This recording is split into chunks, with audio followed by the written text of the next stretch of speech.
Buongiorno e ben ritrovati con una nuova edizione del TG Flash di New Sicilia.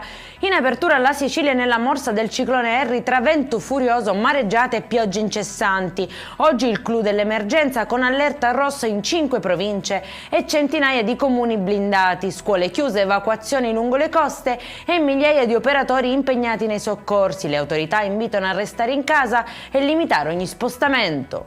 E a tal proposito il WWF Sicilia ha trasmesso una richiesta urgente al presidente Schifani, sollecitando l'applicazione del principio di precauzione e la sospensione immediata della caccia ritenuta incompatibile con la sicurezza pubblica. Scoperta maxi frode fiscale a patti nel Messinese, con ricavi non dichiarati per oltre 8 milioni di euro e circa 50.000 scontrini mai trasmessi al fisco. Nel mirino 2 attività commerciali riconducibili alla stessa imprenditrice che è stata denunciata.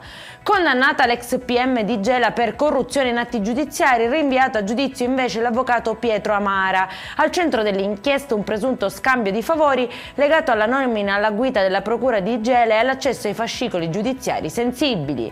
E in chiusura, passo decisivo per l'aeroporto di Agrigento, il progetto approda al Ministero delle Infrastrutture e dei Trasporti. Domani una delegazione del territorio sarà a Roma per un vertice tecnico istituzionale, cruciale per valutare la fattibilità dell'opera e per superare uno storico gap infrastrutturale. Per questa edizione è tutto, prossimo appuntamento alle 19:30, buona giornata.